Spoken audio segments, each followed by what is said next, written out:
What sets their work apart is their commitment to design values. Please join me in welcoming Betsy to the stage. We are all fortunate to have her here in Raleigh this evening.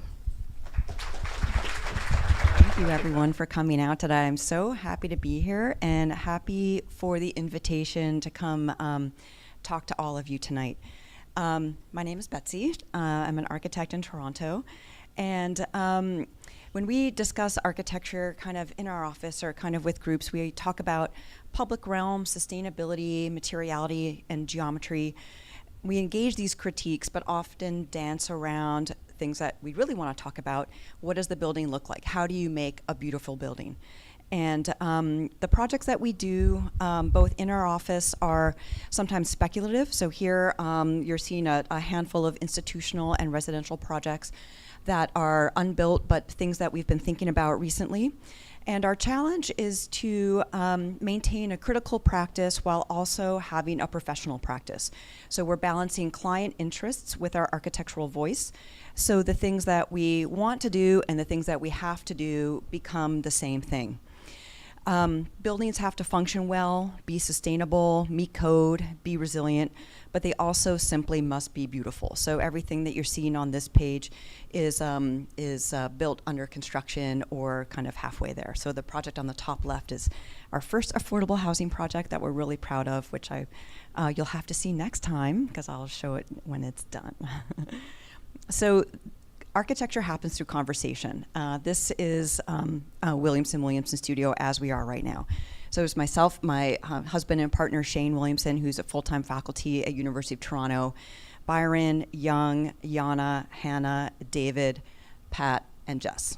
And they are fabulous. And nothing that I'm showing today is done by me. It's done by a team. And we work together, talk about design, kind of kill ourselves over details as a group. So we work with material detail at various scales. So from wall surfaces, on the right is an air vent for a coffee roastery. We work with modular materials. What you're seeing here is a brick tasting bar at a cannabis shop in Toronto, trying to get the most out of the simplest material possible. Here is a light fixture at the scale of a ceiling, using off-the-shelf manufactured items and putting them together to create a motif that is similar to the coffee shop that we did this in. Bringing this into elevational materials. So again, creating a surface that's not your standard brick surface, but using standard molded bricks to make something with texture and life that casts shadows. Like Catherine said, early in our practice, we started doing a lot of work with milling, CNC milling and design. Shane actually fabricated this facade at the University of Toronto on the milling machine there. And the design exercise here was varying the width of the board with the depth of the mill to create an ombre pattern around this house. And we've always used wood. We try to think about it where the solid is thought about differently as the veneer, and I'll talk about this a little bit more when I talk about this project further on in the talk. We look at edges and surfaces. Even the direction of the veneer becomes like highly important. Even though this detail is 20 feet in the air, we made sure that the diagonal pattern met kind of as a butterfly detail in the middle of this Y column. So I am not originally from Toronto. I grew up in the Chicagoland area in LaGrange, Illinois. That's where the little star on the map is. So I've spent the majority of my life in the Great Lakes region. I was actually, this is the spoiler, I was born in Havelock, North Carolina. I know, this is where like you all come onto my side right away. My dad was stationed, he was a Navy man stationed at MCAS in Cherry Point. And my mom tells me every year on my birthday, there was sand on the floor and the doctor was wearing flip-flops. And that's my birth story. So I do have roots in this area. Shane is from Savannah, Georgia. So we are down here every year, and we really love everything but maybe August in Georgia, which is what I'm doing next month. So it's going to be a little hot. But Toronto is our adopted home. We moved there in 1999, so I've been there 25 years.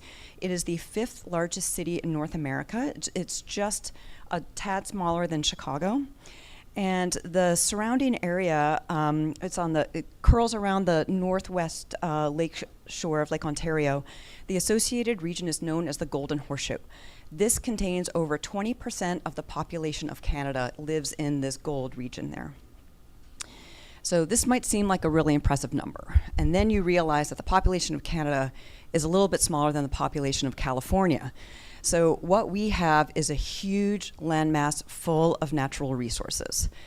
So the history of kind of natural resources in Canada has always kind of been primarily centered around gas, oil. Timber is really the big one. We're a natural resource economy, softwood lumber, oil, water, natural gas, major exports.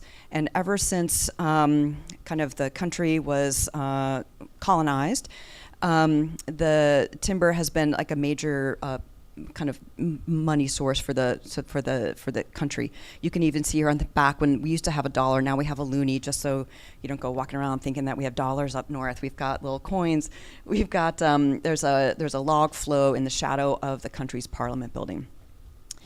Materials are primarily sold as raw materials. So this is another log flow on the west coast of Fraser River in British Columbia.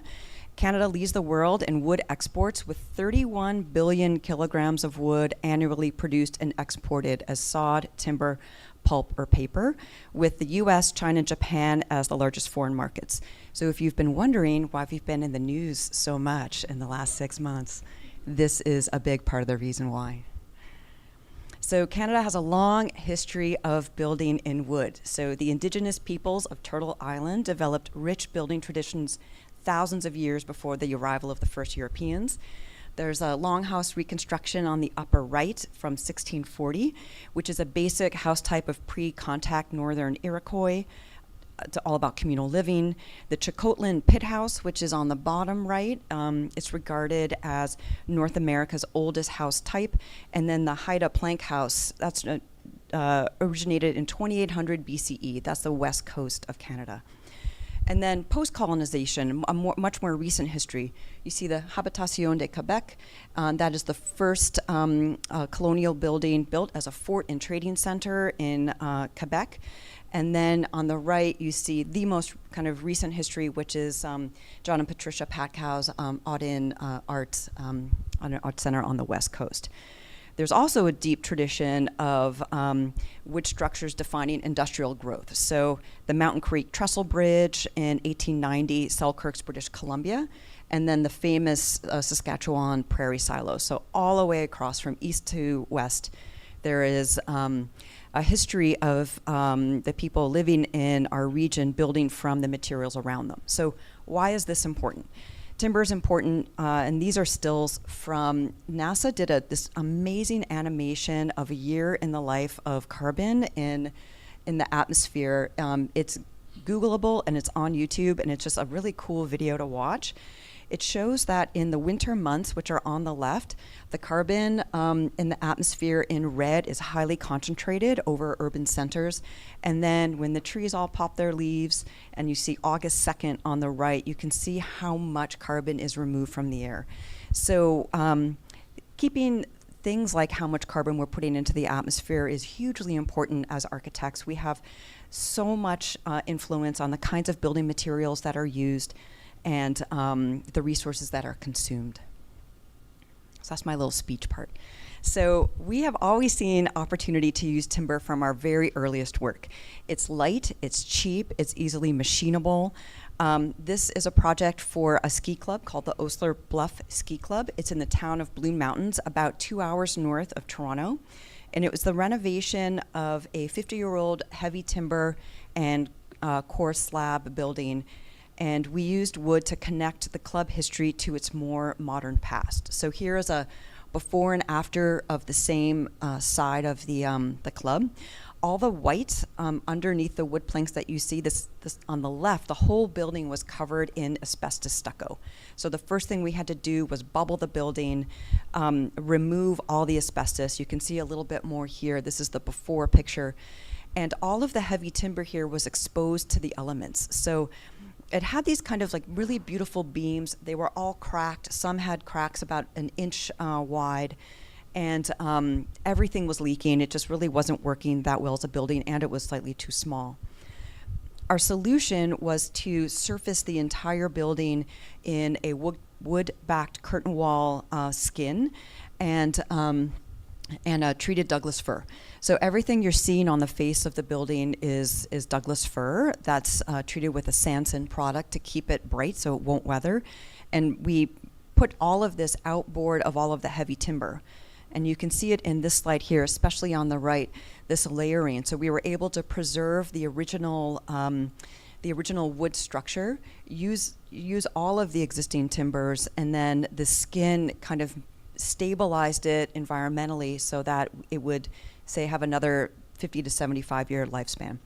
So the image on the left shows some of the heavy timber structures here, these kind of the chunky ones, and then the new bubble of space that we built was about a 15,000 square foot addition that we put on the far end there. Unifying these two things came through a treatment of the ceiling. So you'll see in the images, and this is a digital model that serves to us as sort of like the physical model of the reflected ceiling plan. So you're seeing the ceiling kind of carved into this wood surface. So we did a custom acoustic ceiling here because the club was so loud that you couldn't have a conversation with the person standing next to you.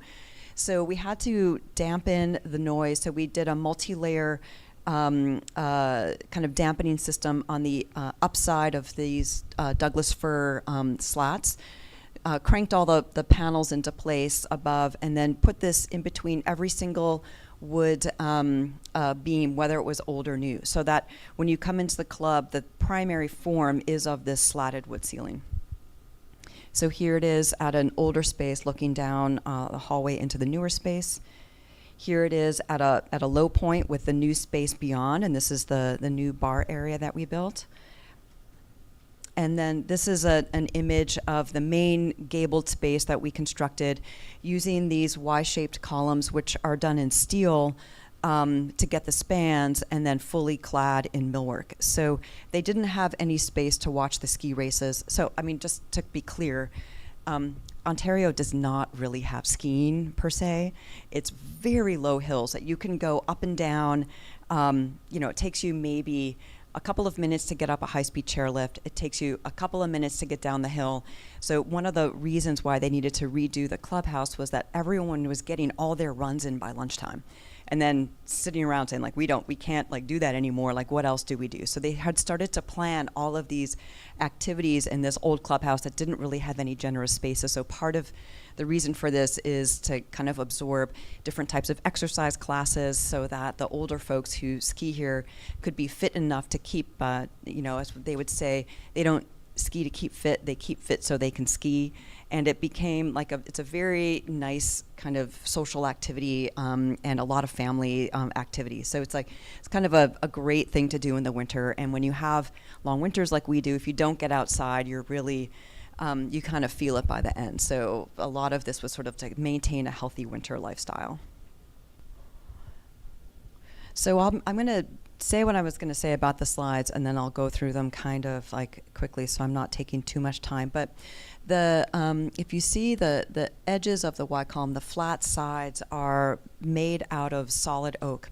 And we did that so that we could carve in an inset LED strip so that would highlight that edge. And we got the inspiration to do that by looking at historically the carved wood skis. So they, before they were kind of high-tech and fiberglass, they would make them out of wood and then carve into them to get the thin portions and the fat portions, and there's some really beautiful examples of these. So that was the impetus. You see it here on the left, and then you see the carved light fixture on the right in the Y column. There we go. A few more views of the space. And here we are at the end. So that's the outside view looking in, where you can see that this big bubble of space at the end and the Y columns. So here we are back in Toronto. So Toronto is a city within a park. And the city's primary geological feature is a system of large ravines which cuts through the city grid. So it's an urban forest and is primarily designated as parkland. It's largely undeveloped and fiercely protected by regional conservation authorities. So here's a map of all the parkland that kind of have rivers at the bottom of them that trickle into Lake Ontario. So there are buildable lots that back up onto this ravine system is what it's called. And here you see the downtown Toronto superimposed over the ravines. So if you picture it, the city grid is all on one level and the ravines start here and dig down towards the natural water courses, so these crevices. And what you have, this is like the urban center. And our work, this is probably half the projects that we have, is spread all across the city. Our office is there in red at the bottom. And we're on the east end of Toronto. And one such ravine project, which are the most prized lots in Toronto. They have the largest land value. It's the ones that primarily get custom homes built on them. This one is called the Bala Line House because it's situated on a ravine with an old rail spur at the bottom called Bala Line. So this project is going to just show briefly as an example of the kind of section that's achievable. So the houses all line up on the street face, and then the ravine cuts down in section. In this project, we made a great effort to reinforce and replicate the slope of the ravine as it comes up figuratively through the project. So this is one of the projects that we did fairly early in our career, and it's kind of like the one big move, where the big move is a big corner window that opens fully, a wood window onto two sides. It connects the living space to the ravine, and it's for a family with 3 kids. And from here, the ravine kind of like gently flows down like 200 feet to the bottom. So here we have kind of a dip, as you saw in the section, where you have the stairs coming up. The living room is sunk low, and the kitchen is situated on the kind of the upper level. And when you open the windows at the front and the windows at the back, you get a full kind of breeze through the entire building. So this is one of an early project where we actually didn't install any cooling into the project. We have operable windows high. The family opens kind of everything up to flush the house out, and it's working relatively well. So just for reference, our summers get about as hot as it is today. So I know we don't get the heat that you all had last week. Even in this project, we try to, even that's a kind of fairly low budget from our end. So it's a stucco house with some wood and concrete detailing, and then we were able to do this custom concrete bench right at the front. So this is another project, the Grange Triple Double, and this was one of the first forays that we did into multi-generational housing. So as issues of sustainability have really been one of the most prevalent conversations of the last, say, 15 years, it all gets kind of distilled down to metrics. So how much carbon you have sequestered, what's your energy, what are your lead points. With this project, we tried to think about what are the measurements that speak to the quality of life that you can have when you're living in a city, and how can we change the current paradigm into one that includes flexibility, community, distance to your local grocery, the amount of green space you have, to try to address kind of a new set of criteria and develop solutions to something we are all facing, which is aging. So this metropolis came out about 10 years ago. And this is when one of these kind of started to enter the zeitgeist about intergenerational living. And I love the New Yorker cartoon from the right. It's like, you can't move back here because we're moving in with our parents. And so in Toronto, the ability to buy in the housing market is really challenging. Starter homes don't really exist anymore. So as we know, the population is aging across the world. And for this project, this started because the homeowners, like on a couple in their 30s, they were living in a small condominium. Their parents were also living in a little bit of a larger condominium and wanted to downsize. And so they decided to move in together. So the grandparents would have someone to look after them. The parents would have someone to look after their son because he was little at the time when we started this project.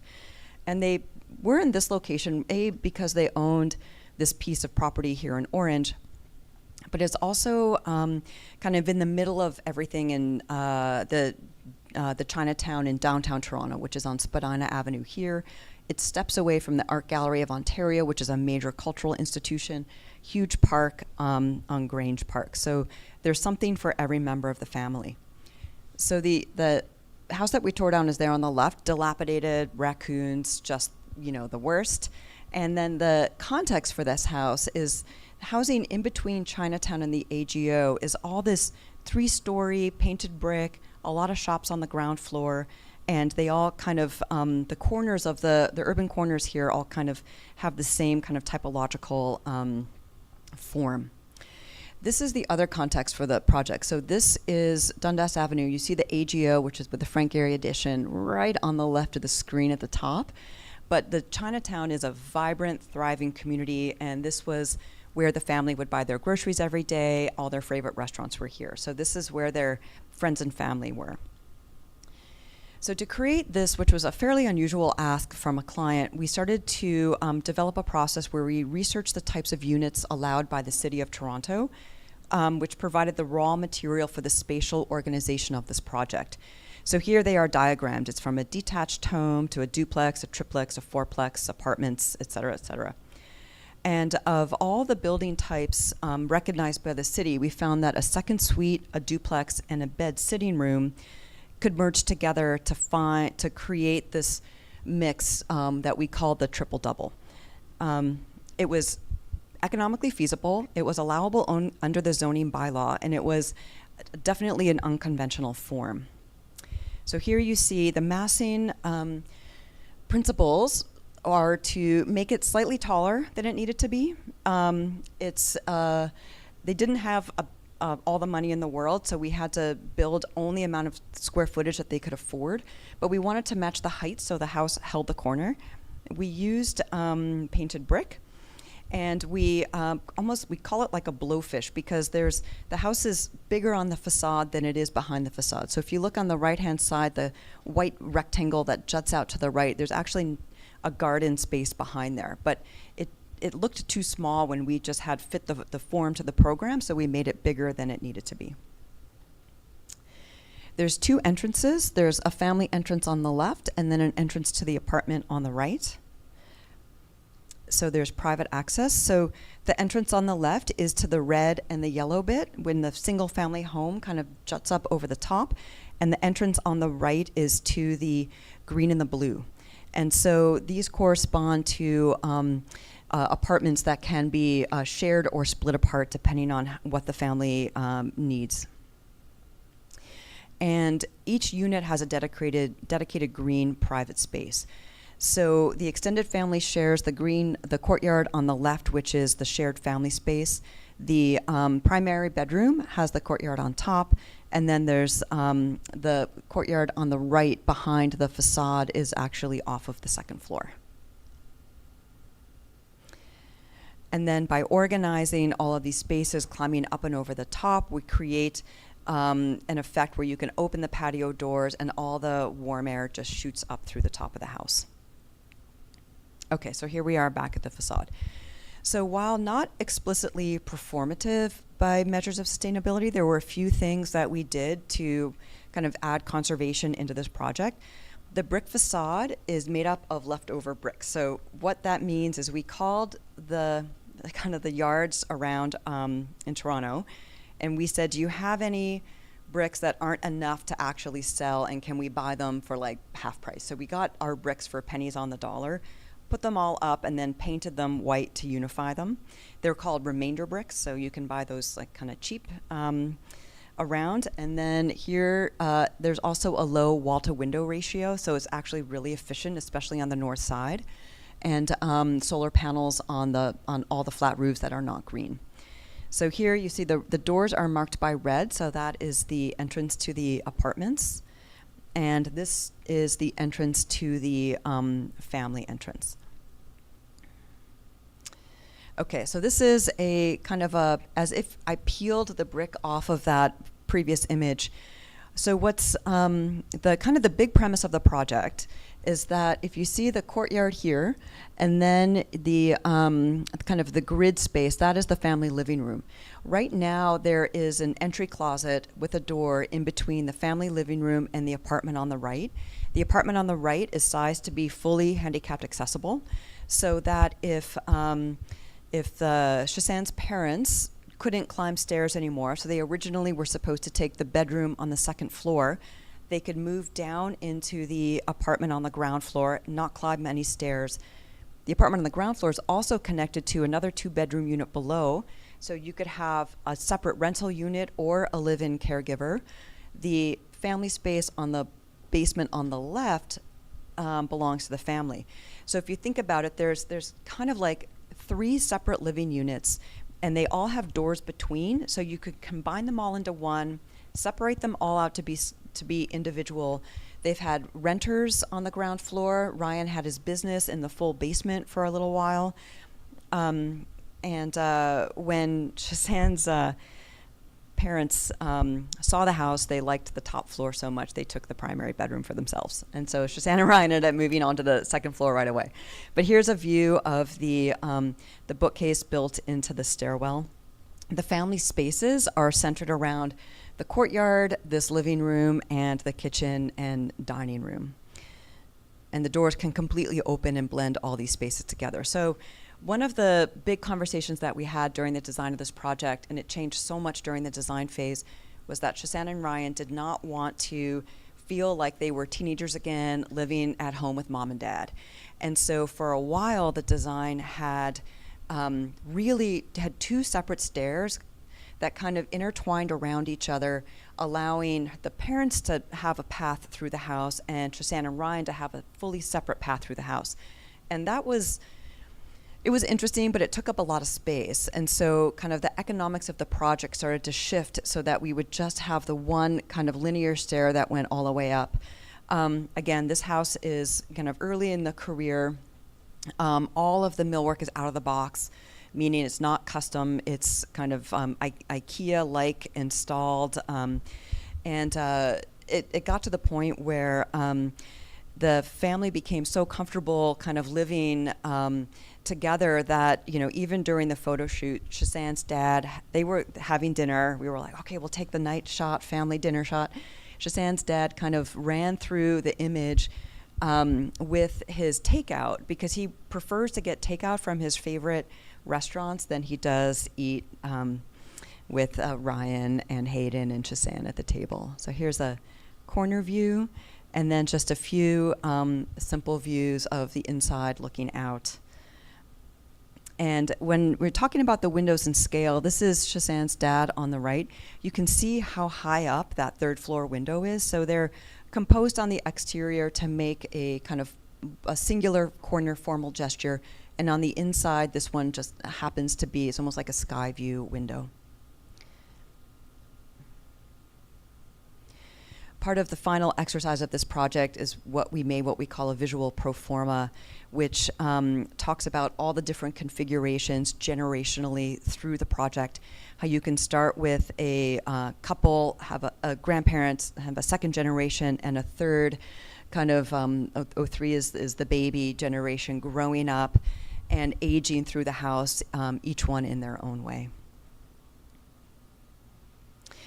So Ancaster Creek is the second intergenerational home that we did. This is very different. It's a suburban context. It's on a floodplain that traverses the back of the property. So you see the creek here. And the impetus behind this project was to have all of the rooms, all the primary family spaces face the creek, have a fairly blank facade to the front because it was a pretty busy suburban street. And then spatially, instead of having 2 homes, one for the couple who lived at the house and one for the parents, the blue is kitchen, dining, living, an ensuite suite, and a library. And then the yellow is the parents' suite. So that is the indoor parking, a guest suite for other family members or a caregiver, an ensuite, and a kitchen and living. And the blue kind of steps over the yellow. So it's conceived as 2 distinct residences. And formally, it's kind of a again, making volumes that are slightly larger than necessary to kind of hold the formal shape of the house. You see here the Douglas fir, which was a custom siding. It was a kind of 2-inch wide and then routed in between to give it a 1-inch appearance. And then this is a local limestone, and we stacked it with the kind of the way that Frank Lloyd Wright did his mortar joints. So we filled the joints of all the verticals and then deeply raked as much as we could the horizontal joints to get the striation, and then sized the limestone to feel like it was being compressed as you went from the top down. So this is like one of those projects, you spent a lot of time and a lot of energy on this one. So this is behind that volume. So that bump at the entry is the kitchen for the main residence. You can see it's got a 20-foot tall pyramidal ceiling that's there to let light in. The focus is really on the view, but a lot of our interiors try to take a bit more space than just the room that you're in to give a lot of geometry to the exterior. That's kind of one reason. On the interior, to make the house feel bigger than it actually is in plan. So this is a view towards the courtyard in between the kitchen and the living area. And this is a view of the back elevation. So that kitchen with the pyramidal roof is on the right, and the living room is on the left. So the main feature of this house, aside from the programmatic geometry of one kind of household climbing over another, is this spiral stair. So this is one kind of feature that we kind of looked at a lot of different options for this. And then when we came upon the spiral, we were really kind of fascinated with it because it seems like almost too big a stair for the project. The space that you're looking at here is a dining room space that's sandwiched in between the one window on the exterior and the courtyard on the riverside. And the spiral is an unfurling spiral, so the geometry changes as it kind of goes up. And this is the stair that the owners use to get to their primary suite. So here they are in the living room with Ben's mom. And this is just a really quick view of her suite. So Ben's parents were aging. They were having memory issues. So we designed this suite with master shutoffs for power, induction cooktop, hidden drain. So if they left a pot running and forgot about it and the water was on, the water would have somewhere to go.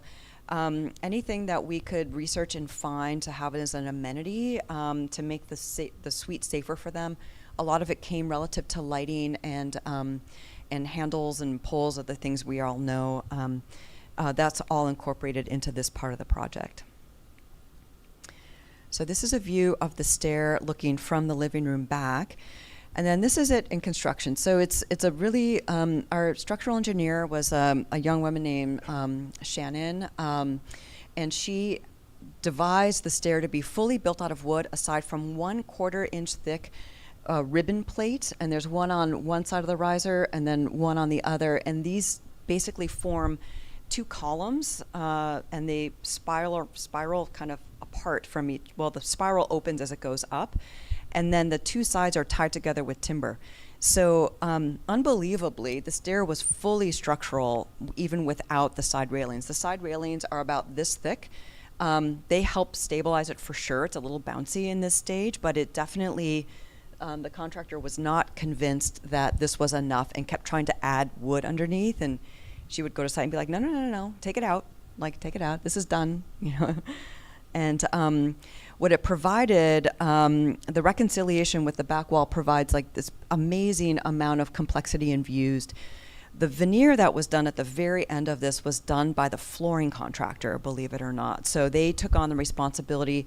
They built a full mock-up of the stair in their shop, built the entire stair, figured out how to match up the veneer so the grain was all kind of tapered in. I mean, it was just an incredible amount of work, and they did a really wonderful job. So a view on the second floor looking out the window, a view from the library, and then a view of the composition of the rear of the house. So the primary suite is the piece that juts out, and then the kitchen is the piece that juts up there. And I really love this view of the cantilevered piece. So The Garden Laneway House is on the far west end of Toronto. So in 2019, the city officially began to allow legal laneway units to be built in Toronto. So here's a before and after of this home. So there are 2,400 public lanes in Toronto. They're all here in orange. That's 300 kilometers of laneways. There was a huge amount of social infrastructure built into the backs of these houses. What's really nice about that is the laneways are all in established neighborhoods. So you have a built-in school district, infrastructure, libraries, grocery stores, all the stuff that you need for housing is already there. So one of the reasons why they they put a fairly serious restriction on what you could do, and they're starting to loosen it up a little bit over time, is to get more housing units behind the houses. You're not allowed to sever your lot, so you can't build one of these and then sell it for profit. You have to keep it as part of your lot, then you get like a tax deferral in perpetuity for having a second unit. So they've kind of figured it out. So on the left is the existing, and on the right is what the house looks like from the backyard of the existing house. So the existing house is in the slide on the left, is that kind of slightly weird elevation. We didn't touch that at all. So that is still there. It still looks like that. And the story of this project is the family originally wanted to build a cheap and cheerful laneway suite, move into it, tear down the existing house, and then rebuild that. That was going to be the dream house. The more we worked on the laneway suite, the more interesting it became to them as the project. So about 3 months in, we were designing kind of both at the same time, because you have to be careful about what you're doing on one because of fire codes. They said, you know what, we've changed our minds. We just want to live in the laneway suite. And I was totally fine. I was totally fine with that. Obviously, it's their decision. But I was a little surprised because they are a family of 5, 3 teen boys, and the largest square footage you can get per plate in the back is 800. So it's a pretty small area. So here you see is like a plan view, and then the main house is on the right. So I'm going to do kind of an AXO walkthrough from top down. So this is the roof garden, which is accessible through an operable skylight, and there's a skylight next to it. This is the floors. The house is kind of programmed upside down, so the floor that's going to have all the light is the floor that the family can hang out in. So it's kitchen, living, dining, a little powder room, little mechanical room. And then you have the 3 boys with bedrooms on the ground floor and their own bathroom. And then you have below grade mechanical room, primary suite. So it's like exactly the opposite of how we normally design houses for clients. Normally it's primary on top, main bedrooms, and then the social spaces on the ground floor. Now the primary feature of the house is definitely the brick. So they said if we're going to live permanently on the laneway, we want the house to have gravitas. We want it to feel like a house on the main street. Primarily the houses in this neighborhood are all brick houses. So we collectively decided on red brick, and then to keep it from being tagged and to give it some visual interest, because there's no room to move volumetrically in this house. This is as big of a thing as you can build. We decided to manipulate the facade, crank the bricks out, and it's every other row is cranked a different direction, so that there would be some kind of volumetric animation, albeit on the surface.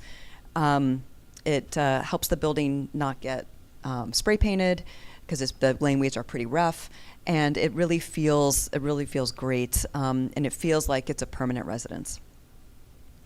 So here's a close-up on the left of the brickwork coming up near the balcony window, and the entry is clad in the charred wood siding on the right.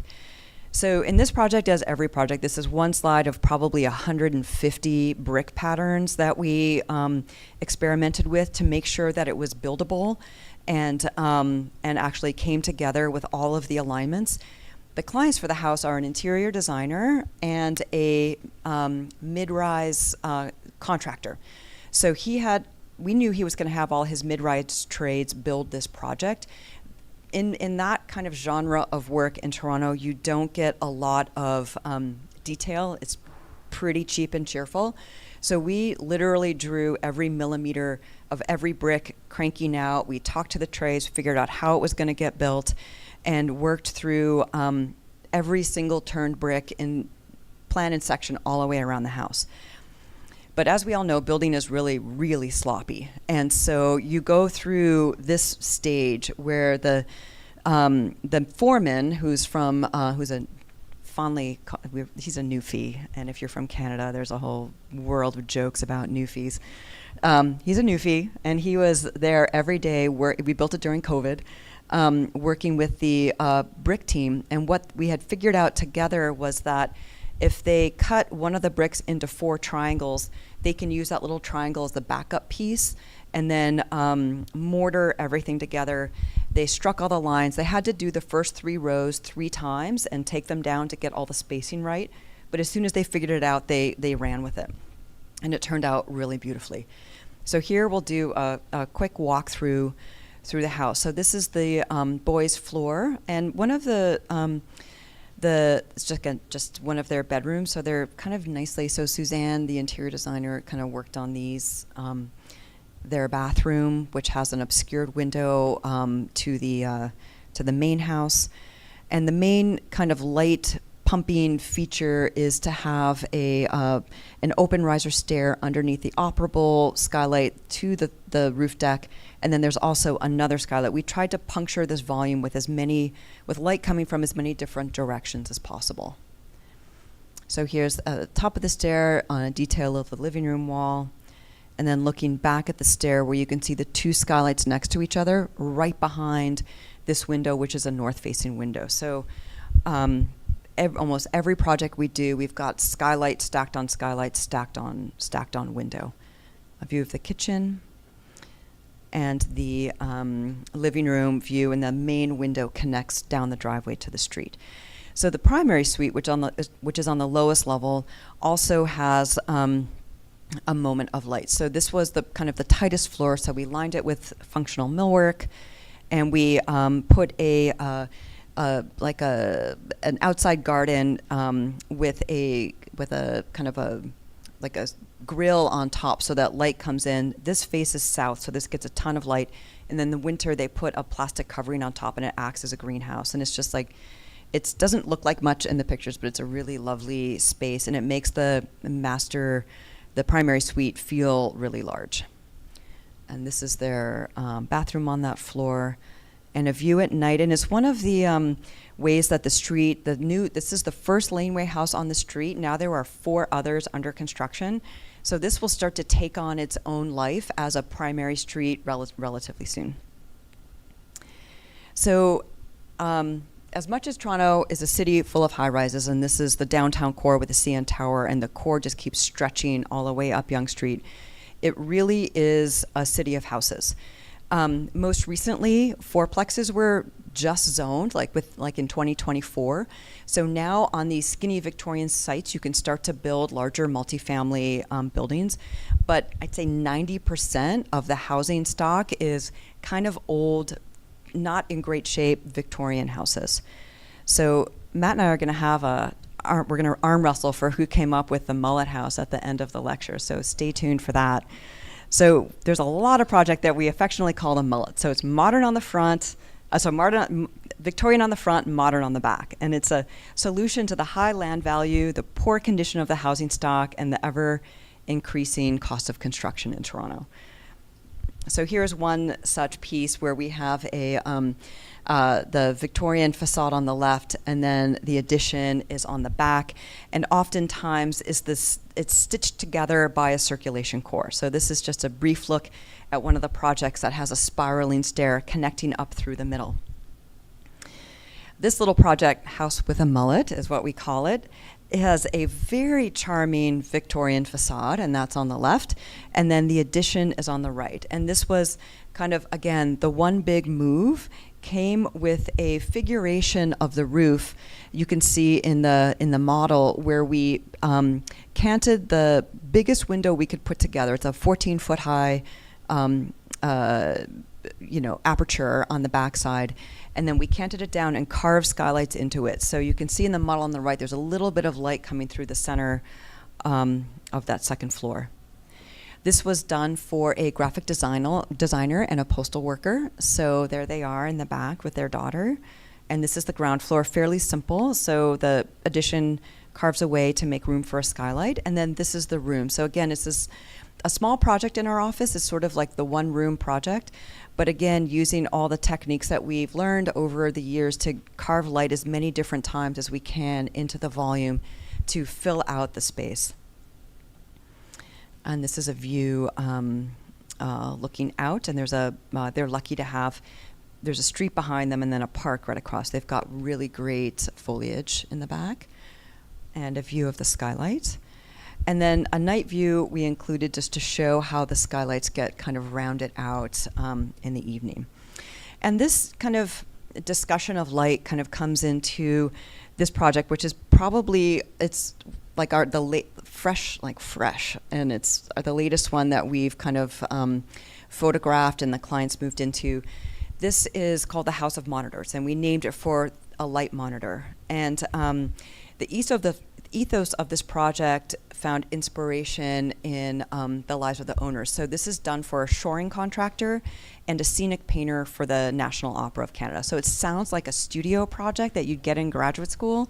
And they came to us and I was like, "This, you guys can't be real, because do you really want a house like built around these things?" And they were like, "Oh," they were very into it.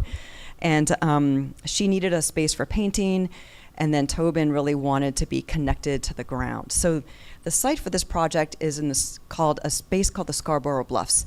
So the Scarborough Bluffs, shown in this historic image on the left, were the sand that has created the Toronto Islands. So these receded at about a meter a year, and the sand would get washed out to shore and then get caught in an eddy and then start to build up the Toronto Islands. So as soon as in like the 1960s rolled around and they started building suburban houses for a view of the lake, guess what happened? Like the shore receded a bit too much, houses started to tumble into the lake. So the TRCA, which is the same authority that protects all the ravines in downtown Toronto, said we've got to lock these ravines in place. So they planted all the ravines in this area to stop erosion. So now what everyone protects as the green cliffs of the Scarborough Bluffs are actually a total kind of landscape-initiated artifice, which I found really fascinating. And especially since Tobin's job as a shoring contractor is all about stability and slope stability and concrete and anchoring, I thought it was like just kind of amazing that this was the site that we have for this house. This is a section through their actual site. It goes from tableland all the way to the water with a huge drop off, and their edge is relatively stable, but they lose a tree into the lake every couple of years. So the volume study for this house is, if you see in the orange, those are, say, the concrete volumes coming up and touching the light. And then the white in the model on the left is this timber kind of floor that's elevated above the concrete foundation.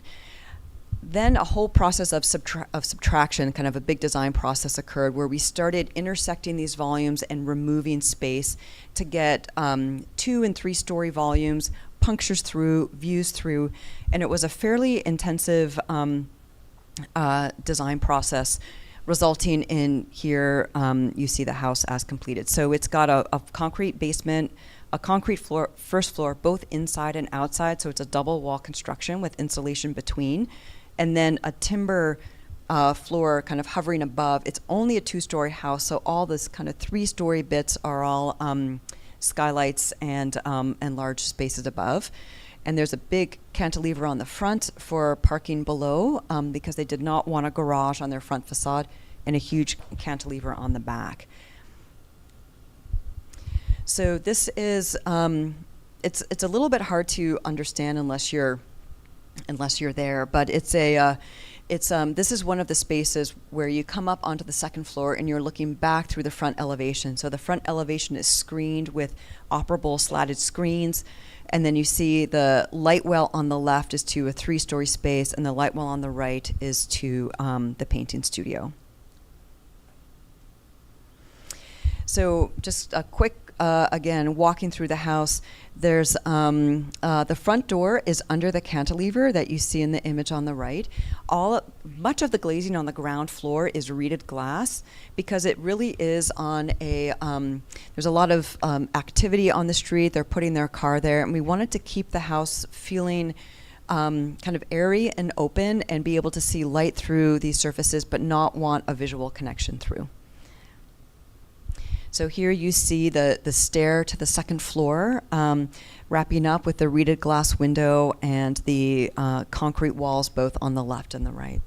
And because he was ensuring, he wasn't, like, I thought we got pretty good concrete with this project. It's not perfect, and we left all of the imperfections, so any chalk line, any marking, we left because he really wanted to see, oh my goodness, how it was built. And I feel like I've lost the screen again. Obviously, we've lost the screen again. And so I think the hardest part of construction of this project was the technical solution of how do we get concrete on two surfaces with the insulation between, because we needed to get at least 4 inches of rigid insulation in between the two halves. I'm just going to let you. Does anyone have any questions about anything I've shown so far? Because if the technical takes some time, I can always answer any questions to date. Curious about. I see a question right over here. I'm just going to pass it on. So beautiful work. I'm just impressive.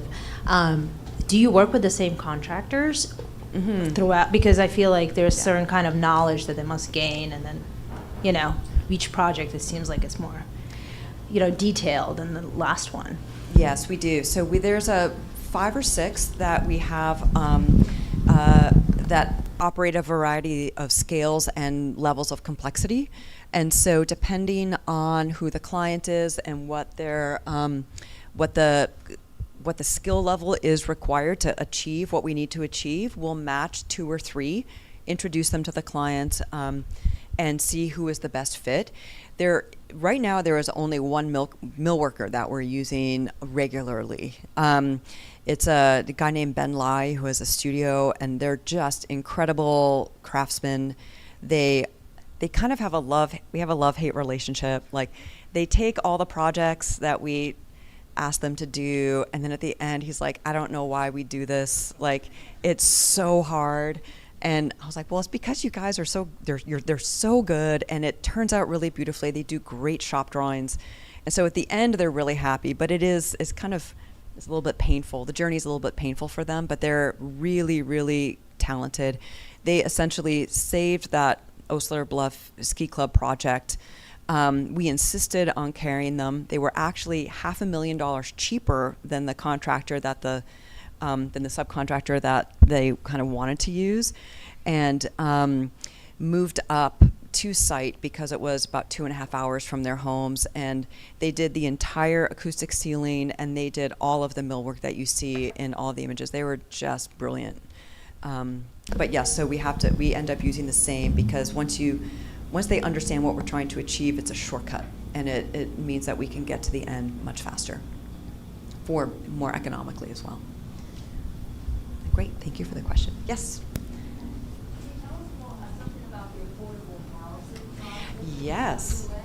So, I'll do that really briefly, and then I'll get back to my slides. So, we were approached by someone who owned a site in what we call cottage country, so 2 to 3 hours north of Toronto, in the Lakes region of southern Ontario. Beautiful cottage properties, another set of kind of prized sites.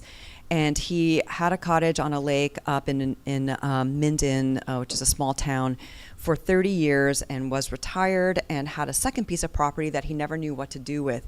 So he donated the property to the Kawartha Lakes Halliburton Housing Corporation, which provides affordable housing. The housing rolls there are probably over 1,000 families long.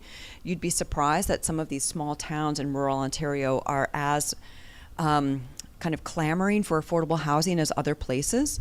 And so he donated the land, and then he paid our design fee.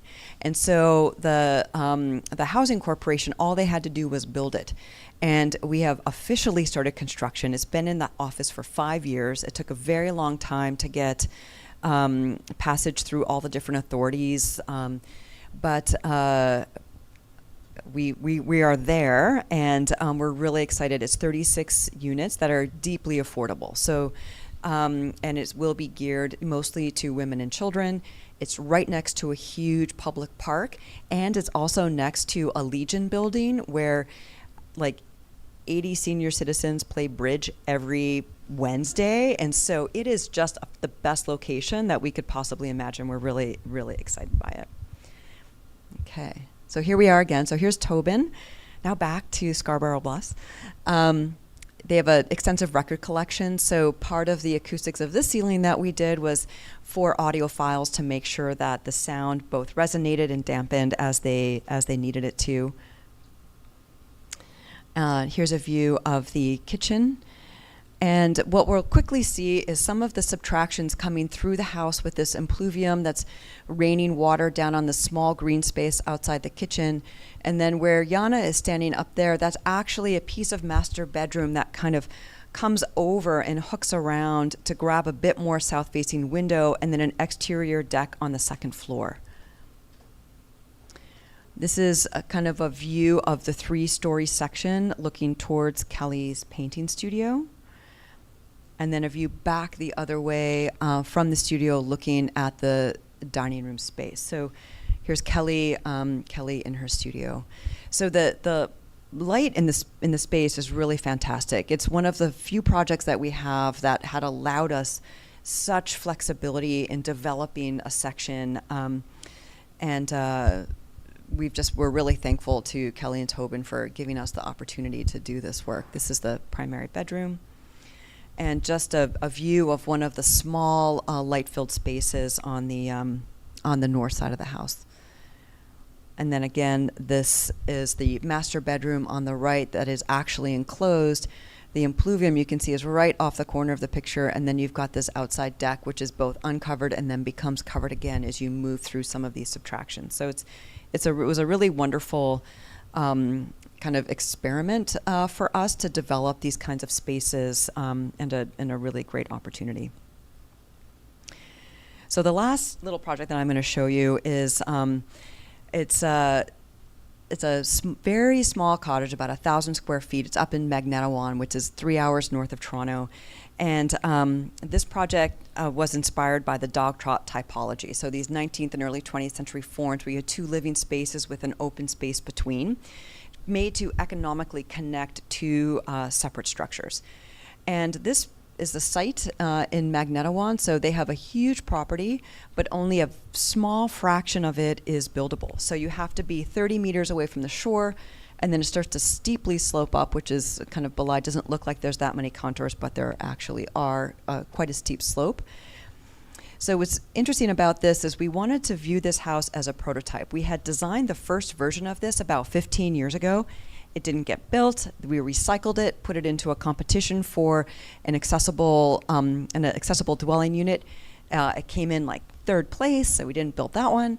And then these are clients that we had in the city who we did a small addition for, and they said, we want a cottage. Do you kind of like, how do we do this cheaply with you? And I said, well, we kind of have something. But what the thing is that we want to build it as is. We don't want to customize it because that's what's going to be expensive. So the piece on the left-hand side of the red line is the only part of the cottage that would fit on the tableland. And we literally shoved the rest off of the tableland, and it floats out cantilevers off, because we said if it's going to be a prototype, it's got to act like a prototype. It's going to be what it is.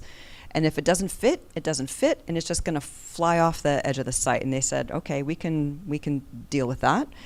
So the idea of the project is very, very simple. It's almost all wood. There are 4 really skinny 4x4 steel columns and 1 beam coming out to support the cantilever back to a frost wall. So it's just a 4-foot wall that goes into the earth.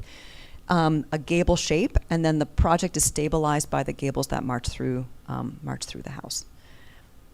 This is a view of the dog trot space that punches through to a view of the upper trees and the lake.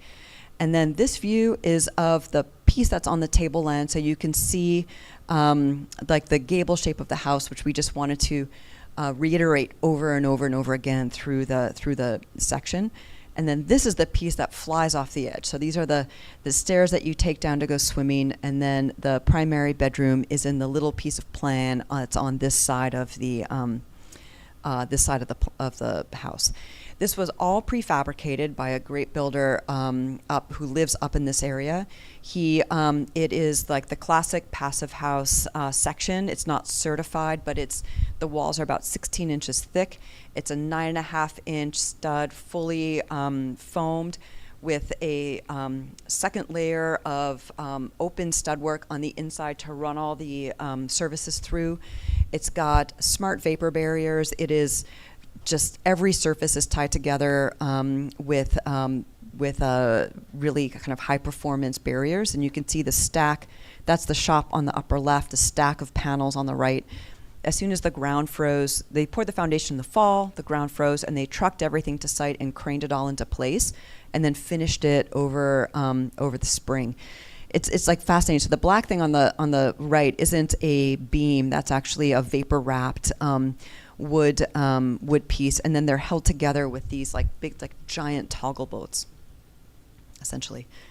So this is a view. It's all wrapped in weathered 6-inch cedar siding, and then the colored parts of wood are pre-finished. The Mabec siding is like Cape Cod. It's one of these like baked on, really kind of cheap and cheerful finishes, which we then took to the inside of the cottage. So in order to alleviate this big section of any structure, we put all the structure into these gable walls, and that stiffens it, and it makes it, because the system's panelized, you don't need anything else. So it's actually a very, very simple system that gives you a giant cathedral ceiling all the way through the whole project. So this is a view on the left of the living space, and if you turn around and look, you see the blue wall of the kitchen, which is set into one of these structural walls, with a guest room on the left, a little bathroom on the right, and the screen is for a mezzanine space, which takes the space over the top of the dog trot. You see the primary bedroom again. That same shape is reiterated.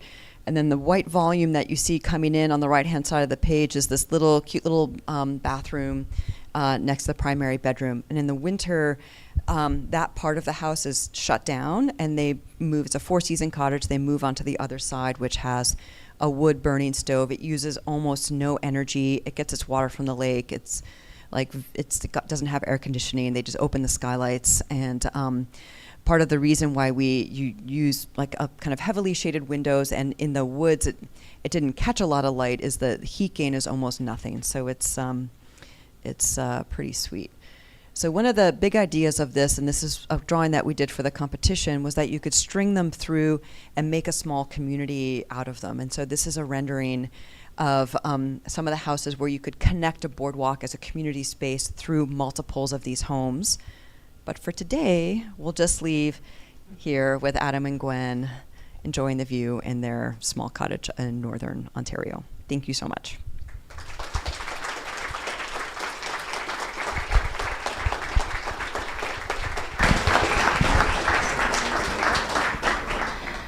Thank you, Betsy, for that amazing lecture. We also want to thank our sponsors for the night, Catherine Hogan and Women in Architecture, for the reception. We also want to open up the floor for any questions. Just raise your hand. There we go. Thank you. Betsy, thank you again for being here and sharing your work with us, here in the capital city of North Carolina. Honestly, I am just stunned by the beauty of your work. The beauty, the creativity, the thoughtfulness. I'm just like, take me there now, And I feel like the question I have, quite honestly, it feels like a stupid question, to be very honest with you. So I apologize to the architects, to the professionals in the audience, but it's just like, how do we cultivate this kind of creativity, this sort of thoughtfulness, this sort of just, you know what I'm saying? Like, I mean, is that a crazy question? Am I crazy? I just feel like what you're doing is amazing, and I'm like, how do we cultivate that? How do you facilitate this everywhere? Well, from what I saw the last day and a half, you've got fabulous architects here in Raleigh, and their work is exceptional. And so you have the talent here for sure to make projects, and it is. I don't really know how to answer your question, so I'll maybe dance around it a little bit. But it's kind of like it's like the holy trinity of a good building is a good architect, a great client, and a really good builder. And if you can get all three to be in sync, I don't think that our market in Toronto is that different from your market here. Our work is there's a lot of not great stuff in Toronto that if you go, you'll be like, oh my goodness, okay, this is what we're dealing with. But it's sort of like if the passion of the architects could be supported through clients that are willing to go there and have someone from a construction who's sometimes willing to take a risk. Like the builders that do our projects don't only do work like ours, they do a lot of different kinds of work. And I think when they work on our projects, they understand they've got to really take it to the next level. Like when the mid-rise construction team built that laneway house, they knew it was really special. And they all were very excited to see how it was going to turn out because they had done nothing like that before. So being able to have both an architect and a client that can cultivate that in the trades is really important. Thank you. And just before I pass the mic, I do want to acknowledge, I think you're absolutely spot on. We have the talent right here in the city. Yeah. You know, I think many of those architects are in the room tonight. Mm-hmm. So I really appreciate the response, that sort of holy trinity, if you will, of architect, construction team, client. Yeah. Thank you.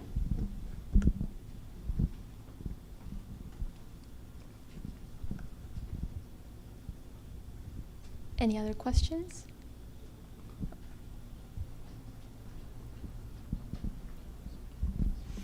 Betsy, thank you so much for the lecture. Beautiful work. But I want to highlight the light and the use of light they use in your projects, and both natural and artificial lights. I think it's absolutely stunning. And I wanted to ask you how important those things are, what's your process, and how you define and design artificial and natural light within your projects. There's an image that I sometimes put in the lecture of Kelly wearing VR goggles as we were designing the skylights for her painting studio. And so we're a highly digital firm, bleeding edge, but our work isn't digital per se in terms of how it's made, let's say, but we rely on rendering interfaces to simulate what the light is going to look like in our project. So when we were working with her specifically about her painting studio, we had modeled 5 or 6 different shapes of ceiling, put the skylight in a number of different places, and then we're able to run through the light simulation software to show her what it would look like in every season, and morning and at night. And so we often complain that clients demand to see too many renderings now, as opposed to like back in the day when you would just trust that your architect would be delivering the right thing for you. But now we rely as much on those renderings as our clients do to make sure that everything is really coming together and the quality of light is what we want to achieve. We always think about redundancy in terms of skylights and natural daylighting. That's something that's kind of been in every project from the very beginning. Now we can see it a little bit more clearly and show it to our clients so that they are also convinced that it's the right thing to do.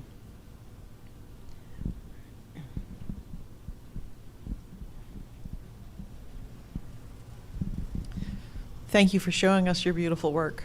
You've talked about energy efficiency in a couple of projects, but you've also got huge expanses of glass. Yeah.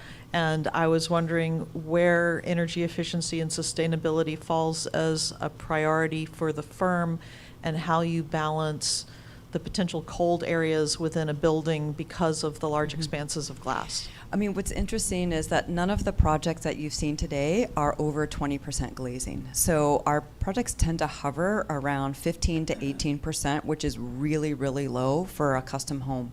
So number one is we reduce the number of windows primarily on the north side of a house so that we can insulate enough wall to balance that loss that you're going to naturally get at a big window. Every single project that we've done in the last 15 years have had solar panels on them.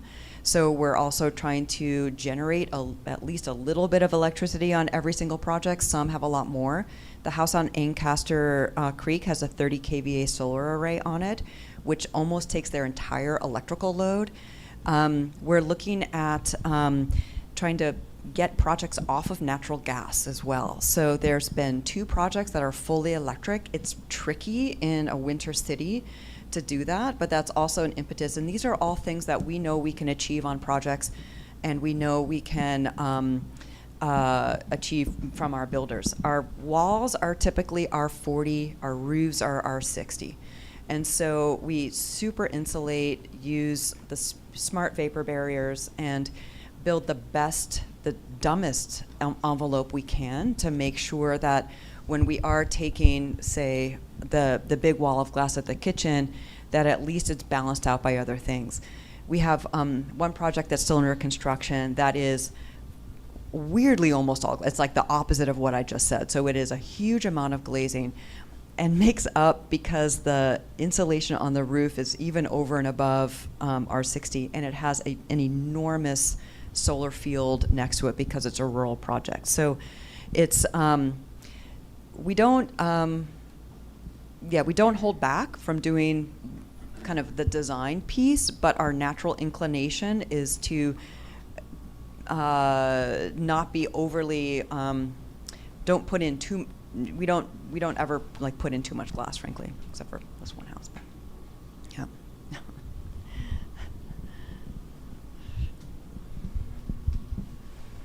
Great. Hey. Yes. 2 questions. The first one is you mentioned the use of geometry as a focal point for your concept formation. And I would like you to expatiate more on that. I've seen some of it, but I want to know how you use geometry to actually start conceptualizing of your projects. Mm-hmm. Then number 2 is the question of setbacks and permitting, because most of the sites I saw, they were quite small sizes. So how do you handle the issue of setbacks for the purposes of permitting? Yeah. Thank you. That's the easy part of the question, so I'll do that first. So there is an application that you can do in Toronto where if you want to build outside the zoning envelope, all of our setbacks tend to be respected relative to the zoning bylaws. So we just build with build in the envelope that we can. However, where we go over is oftentimes in height and rectilinear roofs versus pitched roofs. So generally we are able to build what we want to build within the zoning bylaw. When you see a flat roof house that's got any kind of elevation, that is definitely an exception to the rule because the bylaws don't allow for that. They want to see pitched roofs everywhere. So that's sort of the easy answer. So I think maybe you're asking like where do we start? Like where do we start with geometry? How do we come up with the forms that you see? I mean, there's things that we like to achieve in projects. Like we like multiple height spaces. We like moving through sections. So we love stairs. We try to do a different stair in every project. And then spaces that will naturally then spiral off of those spaces. So I could say maybe geometry starts at the core of movement through the home.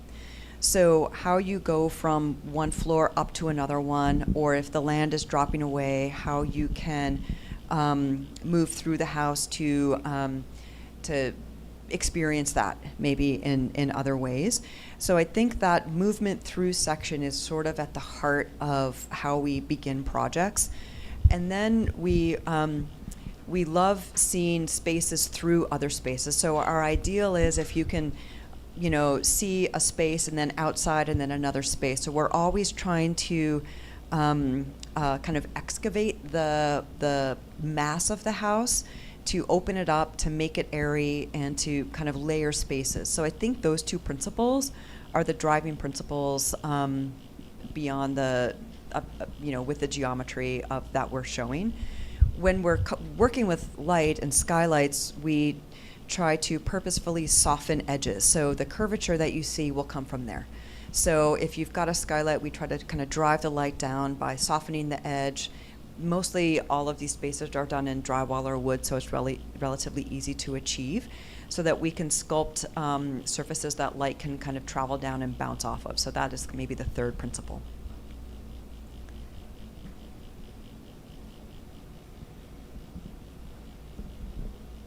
Thank you, that was a good question.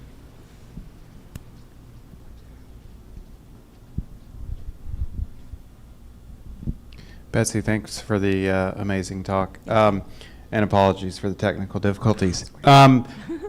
My question is maybe a bit on the nose and forward-looking, but I love that you ended the lecture tonight with maybe one of the more intimate, smaller scaled, back to the basics isn't the right word, but kind of essential or down to the essence projects. And I wondered, is that where your firm is looking as you go forward, or would you like to get into more of the larger scale work that you showed aspirationally at the beginning?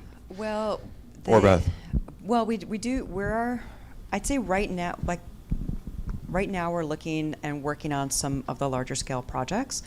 So that this cottage, the last one I showed, was finished just a year ago, and it was sort of like on the side, like a piece. It was because we were able to realize something we had been thinking about for so many years. We were really excited about making it, but we are currently working on, almost all of our offices working on, a very large tennis club building in downtown Toronto. So not the same at all as Osler, but a similar situation where there is a particular kind of historic building that we was on site that we're removing because it's been torn apart over so many years. We're tearing the whole thing down and replacing it with a brand new building. So it's a 60,000 square foot sports facility, frankly, that has squash courts, dining spaces. It opens onto beautiful clay courts, and it's in the middle of a neighborhood. So it's still it's very much an urban project, but one that has a lot of different size spaces, which is really exciting, and a very different program than we've used before. So that's what's currently on the boards and what currently everyone is working on in the office. We tend to balance about half residential and then half something else. Sometimes it's commercial, sometimes it's a small institutional project like this. But keeping the thinking in the residential work, we really like. We really like doing those kinds of projects because they're small, they're a little bit faster, and there's with the right kinds of clients, there's a lot that you can achieve and experiment with in those smaller projects. So we're trying to have a foot maybe in both worlds.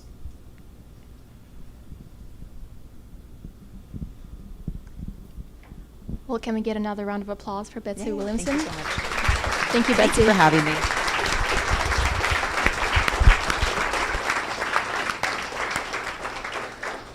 And I will also ask the students attending Real Matter to please stand up and be recognized. It will happen tomorrow also.